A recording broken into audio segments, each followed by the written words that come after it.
Get your CME tickets today at masculineexcellence.com.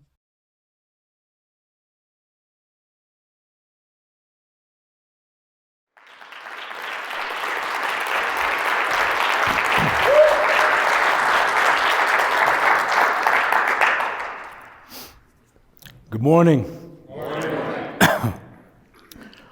My name is Anthony Migliorino, and I'm from Peaceful Fathers. Today I'm going to talk to you men about creating a better environment in your home. Like we just discussed with George, most of us were raised in a traditional style household. We were probably punished, we were probably screamed and yelled at, and most of us were probably spanked or hit. For my speech today, I want to emphasize how important it is to be a father. Right now, being a man, being a father, there's not a lot of positive energy focused on that in society.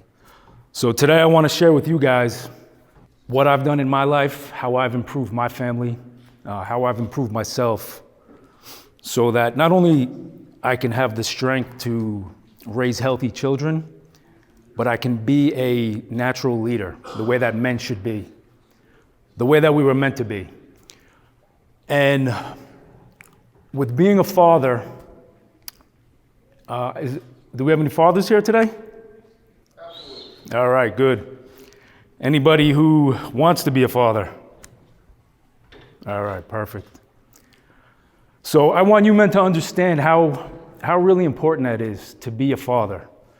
And not only just to be a father, to be there in the home, but to be a father with high standards, to acquire knowledge, to do the work, to improve the lives of your kids, to make sure that you're making the right choices, to make sure that you're building a legacy.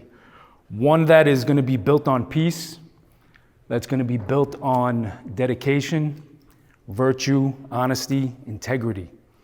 Not one that is going to be built on shaming, guilt, physical punishment, mental abuse. These are things that as we grow up and we become men, we get into adulthood, we have a real hard time dealing with. We have difficulty. We turn to addictions, whether it's alcohol, porn. We tend to not have a direction in our life. And a lot of this is because it's unhealed trauma. And unfortunately, it goes unresolved and we push it onto our kids. So I want to help you men, hopefully fathers who are going to be soon to be fathers, going to be fathers. And for the men who are already fathers, I want you guys to have some tools that you can use. And hopefully we can get you to create a more healthy, happy environment in your house. So currently we have a fatherhood absent crisis. We have, in the United States, we have 1 in 4 children who do not have a father in the home. That is over 18 million kids. Whether this is set up this way, we've been conditioned, it's the government, it's whatever we want to blame it on, we have the power to change that. We need to focus on raising our standards as a man so we can find a quality woman that we can create a family with. This number should not be this way. This should not be happening in this country. We need to have more fathers in the home. We need to have more fathers aware of how powerful they are, how important it is to have a father. So I'm going to share some of the adverse effects when we don't have a father. I'm sure a lot of us are familiar with these statistics. We have 2 times obesity, dropout of high school, infant mortality. A child who does not have a father in a home is 4 times likely to be in poverty, to live in poverty. And teen pregnancy, that goes up 7 times without a father. More negative aspects. This is how important having a father in the home is. Children are more likely to commit crime, abuse substances, to face abuse or neglect in their own relationships, whether that's a bully in school or as they grow up, and they get into a relationship with a woman or a man. So they also have behavioral problems, and they have a greater risk of going to prison. I wanted to share these clips just so we understand how important it is in society to have a father in the home. Now, the next set of clips I'm going to show, it's going to emphasize not only how important to have a father it is in the home, but the quality of that man, the character of that man, what he's teaching his kids, what he's showing them, how that will affect and how it can affect his kids in a positive light and in a negative light. All right, so this is a subject I speak often about. We would all agree in society that physical violence towards somebody is usually not accepted unless it's in self-defense. If you were to hit your wife or a spouse, you would get arrested, you go to jail. If any of these speakers came up and would attack me, I'm hoping security would grab them, and they would also be arrested. It's assault. But for some reason, we have allowed parents to accept physical violence against kids. We've allowed them to take words like spanking and use it as discipline. Say that we're doing it for their own good, we're helping them. And what this does, and I'm going to show you guys a lot of studies that I've researched, meta-analysis. There's a lot of data. But right now in this country, 80% of fifth graders have reported that they've been spanked. That's too many kids, as far as I'm concerned. There's no reason why a child should be getting hit by their parents. And to go back to the character of a father, fathers are supposed to be protectors. We're supposed to protect our kids. We're supposed to provide for them. We're not supposed to be hitting them or allowing anybody to hit them. So the data comes from 75 studies over 50 years, 13 countries, and 160,000 children. These are not made up numbers. These are the same people who made the statistics from the slides before about how important fatherhood is. This is heavily researched because this causes a lot of dysfunction in society. A lot of this is attributed to what we see, the pain of the children that go through this day and age. So the negative outcomes of spanking are very similar to corporal punishment. What they've learned is it really doesn't matter how hard you hit a kid. Some people say, oh, I'm going to give them a light pat. I do it while I'm calm. I'm not angry when I hit my kid. Your child doesn't care. Your child is usually 4 or 5 times smaller than you. You are the person that they look up to, right? You are the person that provides for them. They're dependent on you, and you should never abuse that power over them. There's so many better ways that you can teach and guide your child than by physically hitting them. And again, we use the word spanking because it sounds less violent. It's almost become socially acceptable. So in childhood, a child who is spanked is definitely going to have more mental health problems. They're going to have difficulty in relationships with their partners. They're going to suffer from lower self-esteem, and they're going to have lower academic performance. Now, these are just a few of the outcomes. There's a lot more that happens. You know, they will become more aggressive. Children accept aggression as a way to solve problems when their father or their mother is hitting them. And I picked spanking to talk about here because there are a lot of other areas where we can improve as men. There's other abuse. There's psychological abuse, mental abuse. But for me, this one stands out because this is the easiest to fix. You just have to get some self-control. As a man, we have to not accept hitting our kids. So this transcends into adulthood. Most kids, and this is not everybody, there are a few good souls who get out and can go on and live great lives. But this is the majority of the kids in this country. 80% say they get spanked. We have very high addiction problems. We have a lot of people who suffer from antisocial behavior. And even more importantly, We get people to accept positive attitudes by causing violence on children. And this is how this cycle continues. So if we're gonna have standards in our life, if we're gonna say that we are men of integrity, we are men of honor, of bravery, we need to stop doing things that harm the smallest and weakest person in society. We cannot continue it. This is how we break the cycle. The more we continue it, the more we're gonna deal with problems, the more that families are gonna break up, the more that we're gonna get into relationships that are not healthy. We're gonna have an unhealthy attachment to what a good relationship looks like. We're gonna have high divorce rates. I get this a lot also.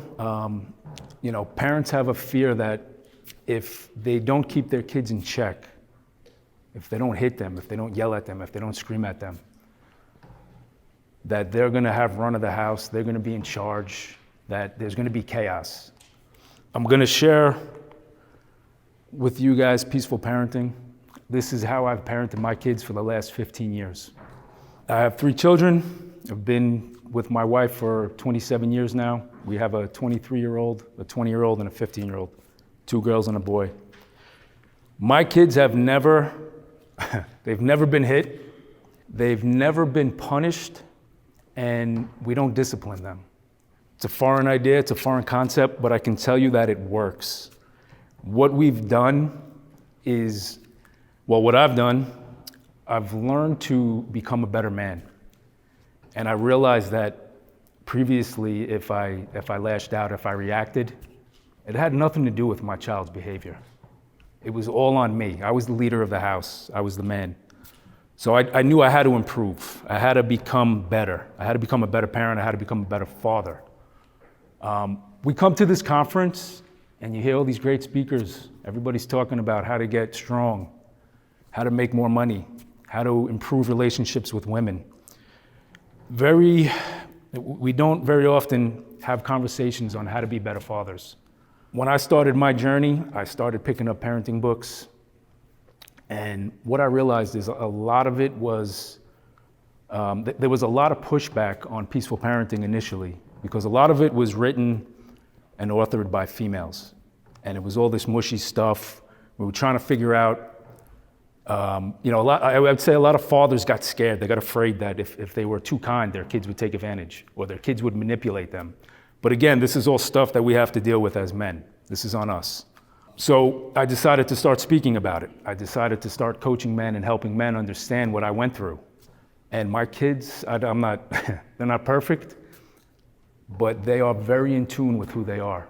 They are growing into adults that do not seek status. They don't seek unhealthy attachment. And they become proud of the people they're becoming. They have high moral standards. They don't allow people who are gonna act aggressively towards them, who are gonna try to manipulate them, and who are gonna try to shame them. Any negative forms of manipulation, they have a pretty keen sense of who they let into their life. And I believe that's from the examples that me and my wife have shown them of what a good relationship looks like. And I know there's a lot of people who suffer from unhealthy relationships. So as we continue to work on ourselves, remember that we are the examples, and we have to show our kids what good relationships look like. All right, so to give you guys some tools to use, where hopefully my talk here will help you find other ways to deal with problems.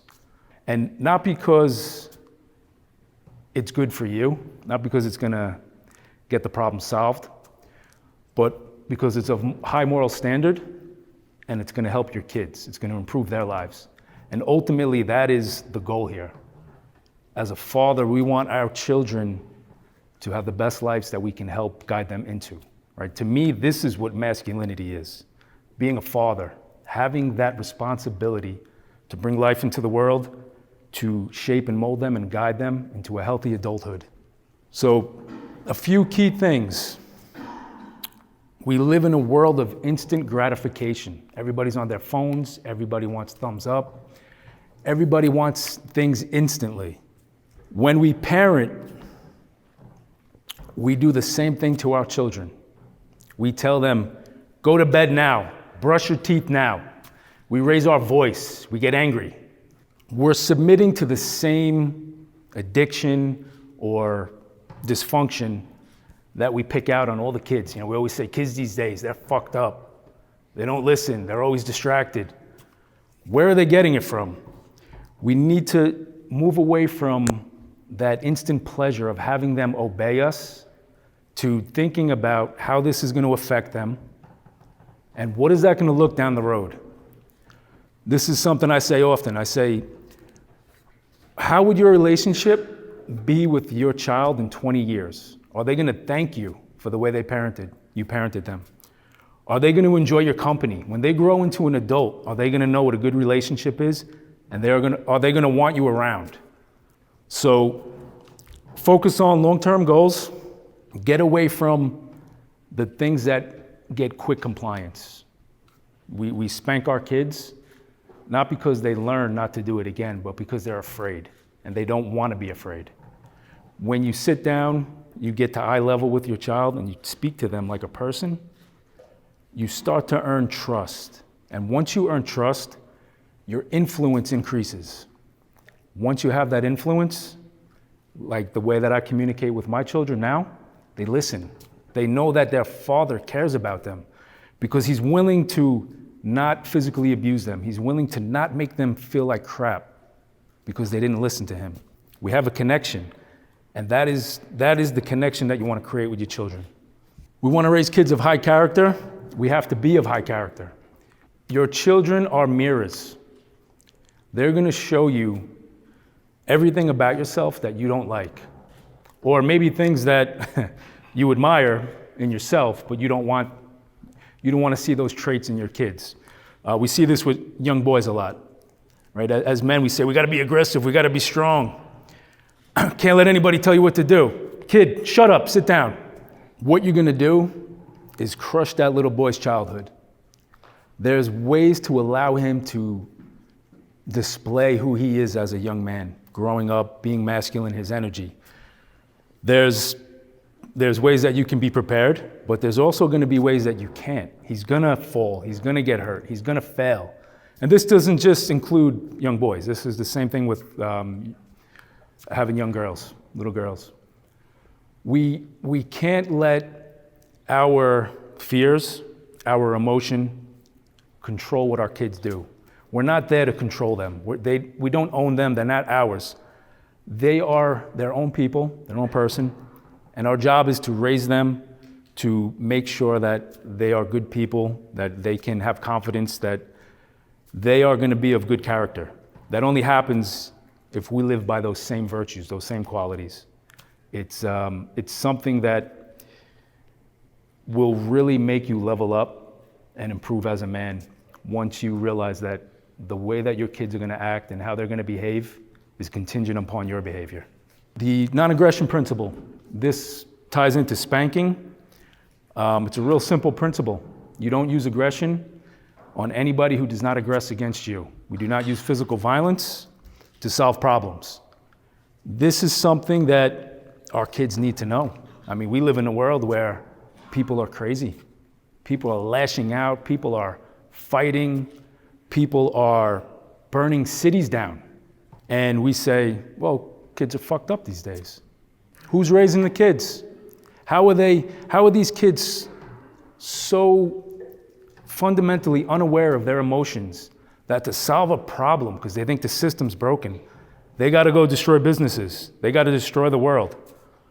So if we can raise our kids without aggression, they'll grow up to be problem solvers because they're going to see us solve problems without that aggression. Prior to being a coach on parenting, I had a auto collision shop in New York. Getting feedback, how I am doing as a father, this is a question that you need to ask your kids. If you're ever in business, you know that in order to improve, to get better, you have to get feedback from your customers. You have to ask them, hey, was your vehicle repaired properly? How was the service? Was there anything I can do better? Obviously, you want them to come back. You want them to spend more money.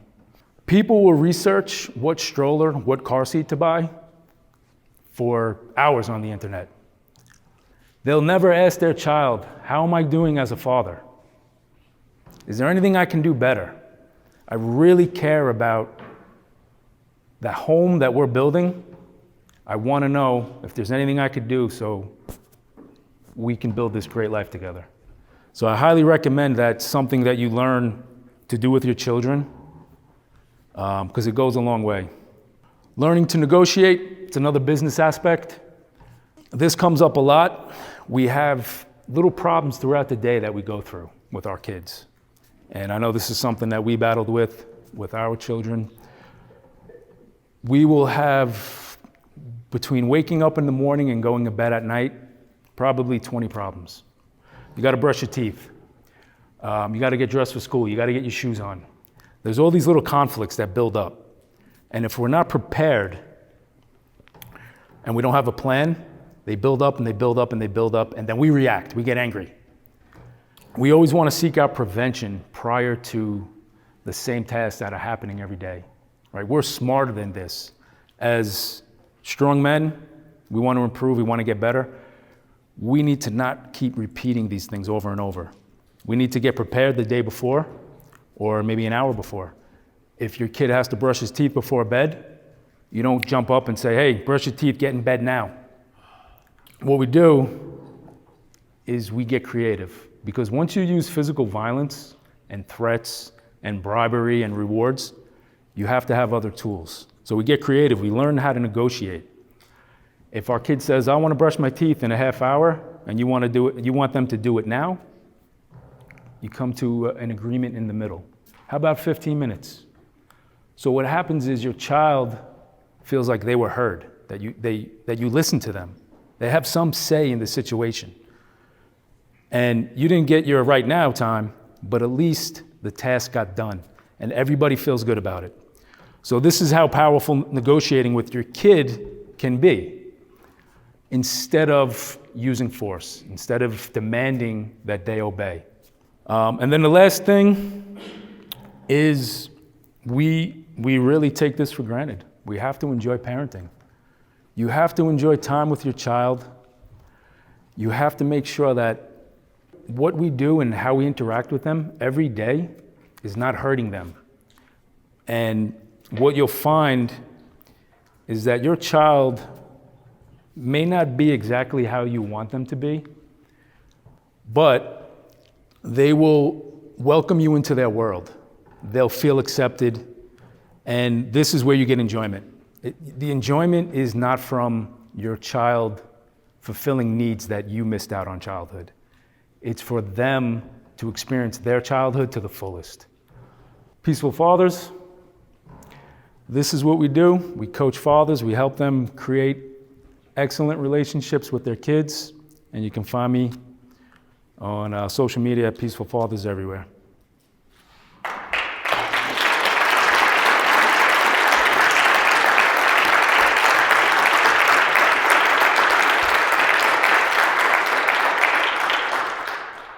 Any questions? With regards to the negotiation thing, unfortunately, an ex-friend of mine, I kind of saw him, raising his son single-handedly in a way that was probably going to lead to issues further on down the road. And what would end up happening is he would attempt to negotiate. He would try the now, and then his son would say no, and then he would say, okay, well then, in 30 minutes, and his son would say no. And it just defiant, just no, no, no, no. And it got to the point where then he would start screaming at his son, and to punish his son for his defiance, he would physically place him in bed immediately. Yes. Yeah, and I hear that a lot. And people say, oh, it doesn't work, right? They say, oh, this peaceful parenting stuff, it doesn't work. You can't negotiate with kids. Well, you can't teach an old dog new tricks. It takes time. And as being men of excellence, we need to realize that anything that's worth it, you have to put in the work. This isn't snap your fingers. This isn't like, hey, I negotiated with my kid one time and it didn't work. Keep getting the reps in, right? Fight for what you want. Otherwise, you're gonna resort to the punishment, right? Throwing them in bed physically. So my recommendation would be get your reps in, right? Anything. If you're gonna, if you told Phil Foster, hey, I went to the gym, I did a bicep curl, how come I'm not huge? You gotta get the reps in. Okay, thank you. In the interest of being a good father, I always assumed that I should wait to establish myself. So I have more time away from my career. My brother's, he's late 30s and he's already having a freak out that he's not, he doesn't have a kid already, right? So, what would you say to somebody like me that's always had the idea that maybe I should wait till I'm, maybe mid 40s? Don't wait. I had my first daughter, I just turned 20, 1 month. My wife was 19. It was tough, but it's brought me to where I am. Waiting is letting fear hold you back. If people say, oh, the world's dangerous, the world's evil. It's not. We live in the best time that you could ever be alive. Bring kids into the world. And I would say if you're really worried, do you read books? Yeah. How many books have you read on parenting? None. Get started. Oh, go ahead. Hey, quick question. What do you say to the guy that says, hey man, my dad spanked me, I turned out okay?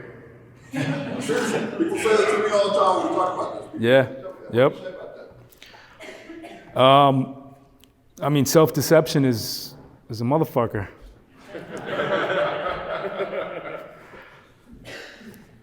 If you apply it to anything else, like I said before, right? Nobody's going to admit that getting hit is something that they really want, and just because you survived the childhood of it, doesn't mean that you should promote it, right? It means that we should find out that maybe some of these things that I mentioned might have been roadblocks in your life, and maybe you didn't know why they were there, and maybe it was from the hitting or the getting hit with a belt or even spanked. So I think we should always try to examine things that that are holding us back so we can continue to grow, and not promote things that we know that are morally wrong. And that's a different subject, but if you break it to a moral standard, we don't hit anybody else, but we can hit kids. Let's stop hitting kids. So the generational trauma, gotta stop. Yeah. First of all, I want to say thank you, because this topic is rarely touched upon in this atmosphere, so appreciate it. Just want to go on the flip side, just had a quick question. A lot of guys isolated from their kids, divorce, and trauma there. What's your mind, your thought process, and maybe some steps you can give fathers to try to repair the damage that they sustained through divorce, and the stuff they have to deal with, and try to be better fathers to fix that situation? Because that's a big deal. What do you have, joint custody? Yes. So my advice would be to definitely implement a lot of the things that I said, because how many kids do you have? One. Boy, girl? Four. So he's already probably went through a lot of pain, right, with the divorce. You definitely need to get on track, because what that little boy needs is you to be his protector. He needs you to be the man who's gonna show him how to be a man. You went through a divorce. Whatever time that you have with him, spend it wisely. I don't care if you're tired, if you worked all week, if you have him on the weekend. Make sure that the time that you spend with him is memorable, it's peaceful, and you guys are making a connection. Because the wounds from divorce will heal. As he grows up and he matures, he'll understand what happened, right? You guys can have that discussion. But if you don't treat him like a human being when he's younger, he's not going to want to sit down with you and talk about, hey, Dad, why'd you and Mom get divorced? He's going to say, Dad's, he might not be a good guy. I could see how he treated Mom, because look how he treated me. You don't want that to be a part of your relationship. Did I answer your question? Yes, sir. Thank you. You're welcome. Well, for guys that aren't going to be fathers, how can I apply this to be a good uncle? Same way. Right? You can apply this to children in general. You don't need You don't need to be a father. There's a lot of kids who need connection from strong men. It's something that's missing in society. So you can volunteer, right? Boys and girls clubs, or you could volunteer to watch your nieces and nephews more often. All right, we got time for one more? Thanks. I don't have children, I'm an uncle, and this is just my paranoid fear. The idea that for every interaction, I'm making it extreme, and I would like to know from your personal experience, how did it turn out? Every interaction is negotiation, exaggerated and extreme. Going to bed, eating dinner, cleaning your room, and it's at a certain point you go like, I give up. If the kid learns that they can stop the ship, have an interaction, and over time, wear you down to the point where they're leading the dynamic, and you're not leading the dynamic. That's the paranoid fear. Reassure me, it's not like that from your actual personal experience. And you said you don't have kids? Correct. So you've heard stories? I've watched family dynamics in my family where it's just gone off the rail. Okay. Well, I would say that be stronger than the kids.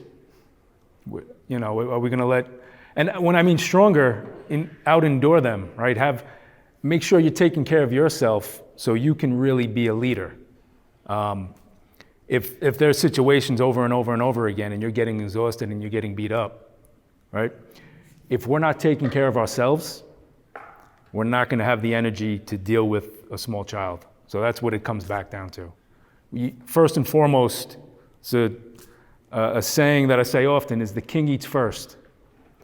We have to make sure that we're taking care of ourselves. We have to make sure that we are strong enough to not only protect our kids, but withstand their energy and insanity.